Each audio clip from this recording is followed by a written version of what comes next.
Bismillahirrahmanirrahim. Assalamualaikum warahmatullahi wabarakatuh. Perkenalkan, saya Bidan Rahma Fitria, SSTMK, adalah dosen tetap yang aktif mengajar di Prodi D3 Kebidanan Stikes Pancabakti Bandar Lampung. Pada video ini, saya akan menjelaskan salah satu RPS dari mata kuliah yang saya ampuh, yaitu mata kuliah Askep Neonatus Bayi Balita dan Anak Prasekolah, dalam rangka kebutuhan untuk PDD UKT-PT bidang pengajaran tahun 2024. Mata kuliah ini adalah masuk pada rumpun mata kuliah wajib pada semester 3 di Prodi D3 Kebidanan dengan kode BD 304 dengan bobot yaitu 4 SKS yang dibagi menjadi 2 SKS teori dan 2 SKS praktik.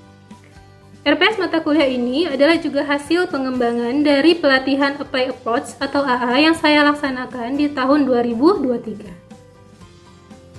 Deskripsi singkat mata kuliah ini adalah mata kuliah utama program studi, yang setelah menyelesaikan mata kuliah ini, mahasiswa diharapkan akan mampu melaksanakan asuhan pada neonatus, bayi, balita, dan anak prasekolah. Mata kuliah ini terdiri dari 9 capaian pembelajaran lulusan prodi yang ada pada layar. Kemudian juga terdiri dari 8 CPMK dan 10 sub CPMK.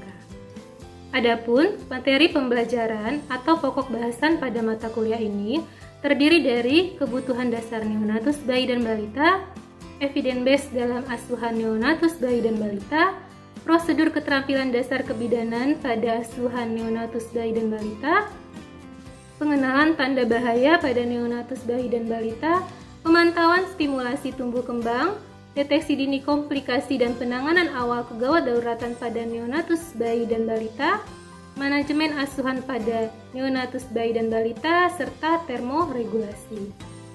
Mata kuliah ini juga didukung dengan sumber pustaka, baik yang utama maupun pustaka pendukung. Saya juga di sini ikut membuat dan mengembangkan bahan ajar pendukung, antara lain seperti beberapa buku yang ber-ISBN, seperti diantaranya ada asuhan kebidanan neonatus bayi dan balita, kemudian ada Askep kasus patologis pada bayi, balita, dan anak prasekolah, ada modul bahan ajar kebidanan, serta modul deteksi dini stimulasi tumbuh kembang anak umur 36 sampai 48 bulan. Lalu juga saya membuat ada modul juga yang tersimpan di perpustakaan, yaitu bahan ajar stimulasi tumbuh kembang pada anak dengan baby spa, ada buklet pijat bayi sehat, serta buklet kenali nutrisi pada bayi, balita, ASI, dan MPASI. Selain buku, buklet, dan modul, saya juga aktif membuat media video pembelajaran guna mendukung proses pengajaran sebagai bahan ajar mata kuliah ini. Beberapa video diantaranya bisa diakses melalui halaman channel YouTube saya, yaitu Rahma Fitria. Kurang lebih ada 8 video pembelajaran untuk yang khususnya pada mata kuliah ini. Tentunya video ini sangat bermanfaat, terutama untuk metode asinkronus, dan sudah saya manfaatkan sejak masa pandemi COVID-19 dari tahun 2020. Selain sumber pustaka yang tadi sebutkan, tentunya saya juga mengambil sumber pustaka dari jurnal-jurnal penelitian terbaru. Adapun strategi perkuliahan mata kuliah Askep Neonatus Bayi Balita dan Anak Prasekolah, ini di sini terdiri dari 16 tatap muka, yang termasuk di dalamnya adalah UTS pada pertemuan ke-8 dan UAS pada pertemuan ke-16. Pada proses pembelajaran, di sini saya memakai metode DIS, yaitu Delivery, Interaction, dan Assessment. Delivery, di awal perkuliahan, saya selalu menjelaskan LPS dan menyampaikan kontrak perkuliahan. Saya juga akan mereview pertemuan sebelumnya, dilanjutkan dengan menjelaskan pentingnya materi pertemuan, lalu mengkaitkannya pada case atau kasus nyata yang ditemukan, serta memberikan tujuan pembelajaran pada pertemuan. Pembelajaran efektif dilakukan dengan metode sinkronus dan asinkronus. Sinkronus dengan pertemuan tatap muka atau tatap layar yang dilakukan baik di kelas maupun di laboratorium serta pada ruang tutorial. Asinkronus itu dilaksanakan baik secara kolaborasi maupun intrapersonal. Belajar mandiri melalui praktik mandiri yang terjadwal di laboratorium atau ruang khusus. Juga melalui pemanfaatan LMS, e-learning Stikes Pancabakti, yang di sini kita bekerja sama dengan Sevima dan juga melalui platform CBT. tugas terstruktur juga dilaksanakan seperti melalui pelaksanaan metode team-based project. Contoh kegiatan akhirnya yaitu dilaksanakannya penyuluhan atau pelaksanaan kelas ibu bayi balita, atau juga seperti pemantauan tumbuh kembang yang dilaksanakan di PAUD. Tentunya pada perkuliahan saya selalu berusaha untuk mengikut sertakan hasil perkuliahan agar bermanfaat pada penerapan di masyarakat. Salah satu bentuk upaya yang dilakukan yaitu dari hasil luaran dari metode team-based project tadi, yaitu dapat berupa penyuluhan, kelas ibu hamil, bayi balita, ataupun kerjasama dengan PAUD dengan kegiatan pemantauan tumbuh kembang anak untuk mencegah stunting. Metode pembelajaran yang digunakan pada mata kuliah ini umumnya menggunakan metode team-based project dan juga case method. Bila secara khusus untuk teori itu menggunakan metode ceramah, discovery learning, problem-based learning, small group discussion. Untuk praktik itu kita menggunakan metode demonstrasi, tutorial, praktikum, dan problem-based learning atau case method. Dalam proses pembelajaran, itu juga memanfaatkan beberapa media pembelajaran atau visual seperti PowerPoint, video pembelajaran, e-modul atau e-book, serta alat peraga multidimensi handphone dan juga pantong. Lalu ada interaction. Di interaksi, itu selain upaya interaksi dengan mahasiswa yang didapatkan melalui metode-metode pembelajaran seperti contohnya case method, sebelumnya mahasiswa juga sudah diberikan tugas secara asinkronus, yaitu dengan ditugaskan mencari sumber-sumber relevan, jurnal-jurnal relevan, itu mempelajari daftar diklik, ataupun video pembelajaran yang beberapa hari sebelum pertemuan itu sudah diberikan, baik diupload di LSM, dikirimkan melalui email maupun media sosial chatting seperti WhatsApp. Lalu ada assessment.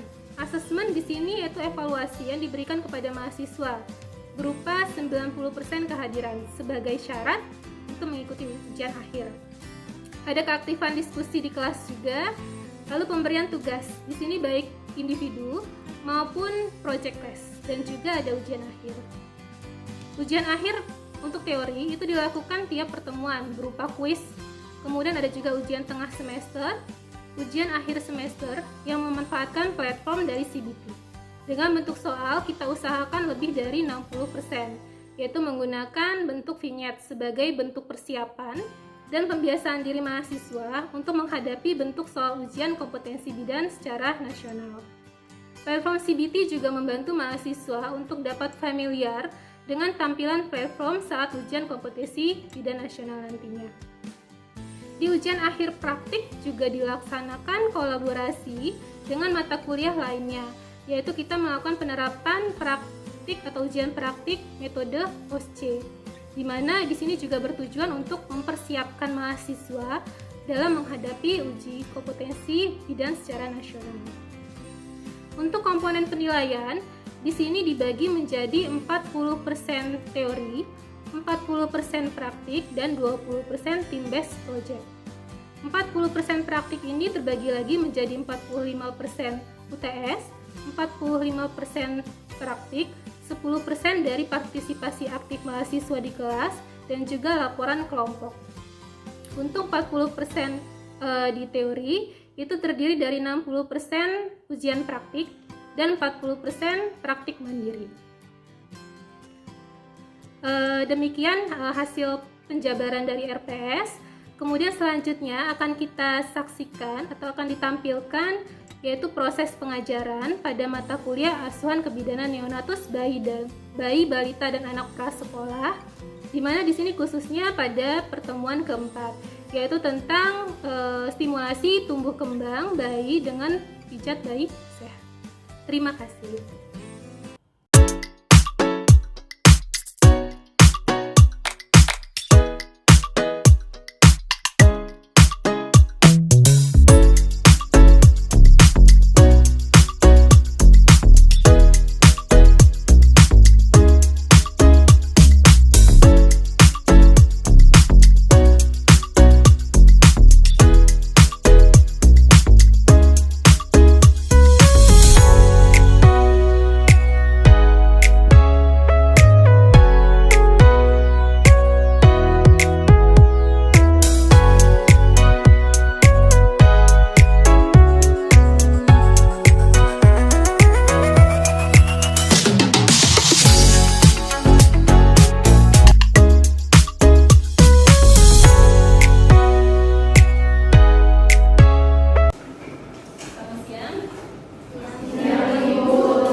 kemampuan bahasa, termasuk kemampuan psikososial, itu namanya perkembangan.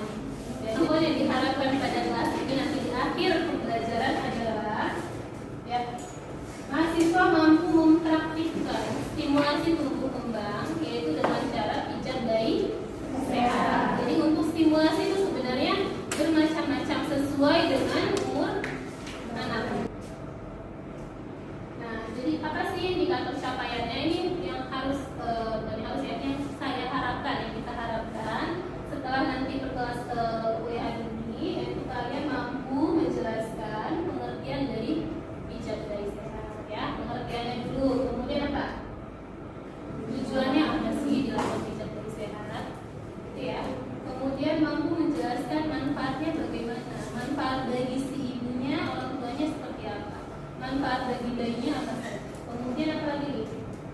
Menjelaskan bagaimana persiapannya, persiapan tempat, ya, persiapan alat, persiapan bayinya seperti apa. Kemudian nanti termasuk waktunya, waktu kapan sih yang bisa kita lakukan pijat bayi. Itu kan dia baru lahir boleh lakukan pijat bayi, itu kan pertanyaannya biasanya sering disampaikan, ditanyakan oleh orang tua.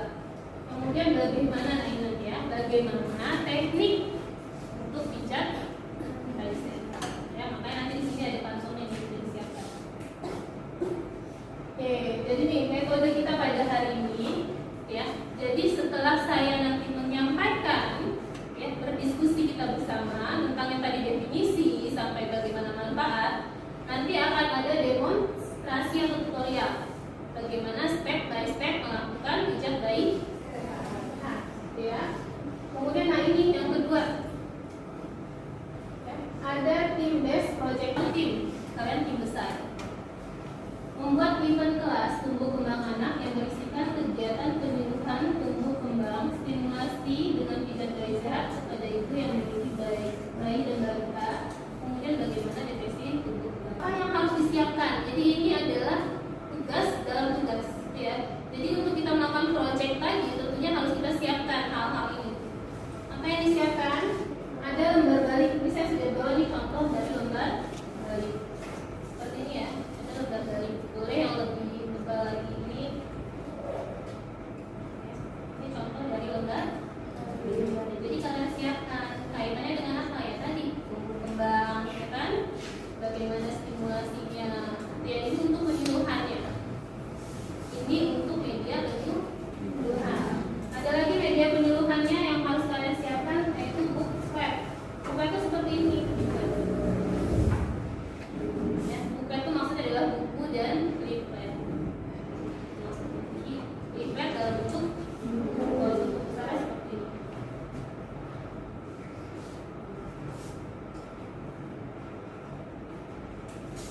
Ya, saya kembalikan ke kreativitas kalian, makanya project bersama ya. Jadi tidak hanya satu orang yang mengerjakan, tapi semuanya terlibat. Itu ya, paham sampai sini? Ada pertanyaan? Paham ya? Oke, kalau sudah ada pertanyaan kita masuk ke materi skill ya. Jadi kenapa pentingnya untuk pembelajaran hari ini? Jadi kalian harus paham dulu, harus bisa ada skillnya gitu. Ya, pijat bayi saya itu apa sih? Nah, ada yang tahu pijat bayi sehat? Apa sih pijat bayi sehat harus dengan tenaga kesehatan? Kenapa nggak sama mbah gitu ya? Mbah di rumah. Bedanya apa kita dengan mereka? Kalau misalnya ditanya nih, ada pasien bertanya, bedanya apa? Kalau saya mah pijat sama mbah kok biasanya? Gitu ya. Bedanya apa dengan kalian? Bisa menjawab nggak? Kira-kira? Ya jawab saja. Bedanya dengan kami adalah kami memahami anatomi dan fisiologi dari tubuh. Dan itu ya bedanya antara tenaga kesehatan dan jangan kalah, kalian harus paham. Jadi pijat bayi adalah cara yang menyenangkan untuk menikmati waktu bersama bayi Anda dan juga dapat membantu Anda menjalin ikatan dengan bayi. Pijat bayi adalah stimulasi. Itu ya, makanya tadi stimulasi menggunakan stimulasi yang dilakukan dengan cara memberikan sentuhan, ya, atau memulai tubuh dengan lembut dari rangka menggunakan tangan.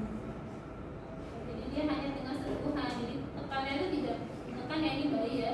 Jadi kita hanya seperti belayan. Jadi sesuai umur itu tekanannya akan berbeda.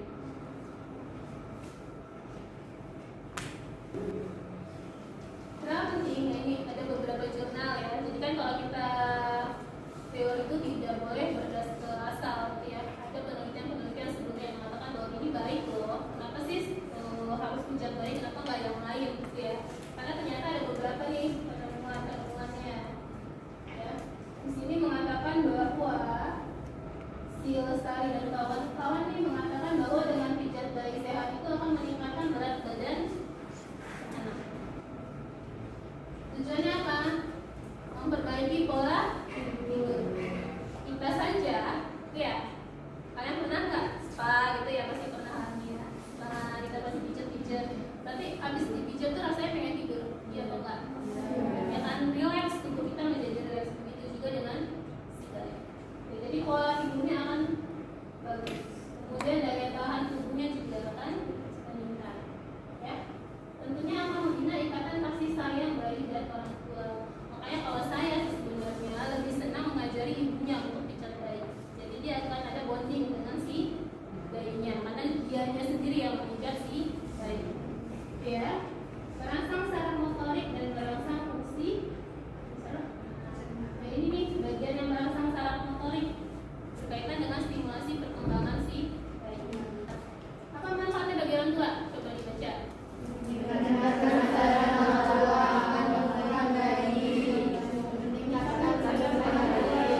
Meningkatkan kepercayaan dirinya ya. Kalau misalnya dia sudah bisa nih, dia akan lebih percaya diri untuk merawat si bayi. Kemudian meningkatkan proses ikatan ya. Tadi saya bilang bondingnya, karena kita melakukan sentuhan. Bagi bayi apa ya? Tadi ya sudah sebutkan akan lebih rileks sehingga dia pola tidurnya akan menjadi lebih baik, kemudian dia akan mengurangi stres dan sebagainya. Ya. Jadi banyak sekali manfaat-manfaat si bayi. Ini tadi yang sudah dikatakan bisa meningkatkan berat badan, ya, terutama untuk bayi prematur. Kemudian bermanfaat juga untuk mengatasi asma, diabetes gangguan tertentu, kemudian bermanfaat juga untuk ibunya menghilangkan depresi. Ini yang harus kalian perhatikan. Jadi tidak sembarangan waktu-waktunya untuk melakukan pijat bayi ya. Kontraindikasi adalah hal-hal berikut. Kalau misalnya bertemu dengan hal-hal berikut jangan dilakukan pijat. Saat bayi demam tidak boleh dipijat. Ya. Bayinya sedang tidur lagi, sedang tidur enak-enak kok kalian bangunin terus dipijat ya. Jangan gitu ya, nanti bayinya akan teler. Bayinya sedang kejang atau punya riwayat kejang, itu juga tidak boleh dilakukan pijat bayi. Bayinya sedang lapar, sedang haus, ya jangan dipijat. Atau bayinya habis makan, jadi masih kekenyangan, itu juga tidak boleh. Jadi kasih jeda jarak, ya minimal 1 jam, biar dia berproses terlebih dahulu. Kemudian saat bayinya rewel, jadi bayinya lagi nangis, kalian pijat itu jangan ya. Jadi kalian tunggu dulu. Jadi saat si bayi siap untuk pijat dan kita juga siap untuk pijat, maka itu boleh dilakukan pijat. Jadi jangan memaksakan. Waktunya kapan? Ada yang bilang katanya janganlah orang tali pusatnya belum luput itu ya, seperti baru lahir. Sebenarnya banyak pro kontra sih. Jadi tidak ada waktu yang tepat untuk pijatan. Yaitu tadi saya bilang, ketika si bayi siap dan kita juga siap untuk pijat. Ini yang harus kalian perhatikan. Jadi tidak sembarangan waktu-waktunya untuk melakukan pijat bayi ya. Kontraindikasi adalah hal-hal berikut. Kalau misalnya bertemu dengan hal-hal berikut jangan dilakukan pijat. Saat bayi demam tidak boleh dipijat. Ya. Bayinya sedang tidur lagi, sedang tidur enak-enak kok kalian bangunin terus dipijat ya. Jangan gitu ya, nanti bayinya akan teler. Bayinya sedang kejang atau punya riwayat kejang, itu juga tidak boleh dilakukan pijat bayi. Bayinya sedang lapar, sedang haus, ya jangan dipijat. Atau bayinya habis makan, jadi masih kekenyangan, itu juga tidak boleh. Jadi kasih jeda jarak, ya minimal 1 jam, biar dia berproses terlebih dahulu. Kemudian saat bayinya rewel, jadi bayinya lagi nangis,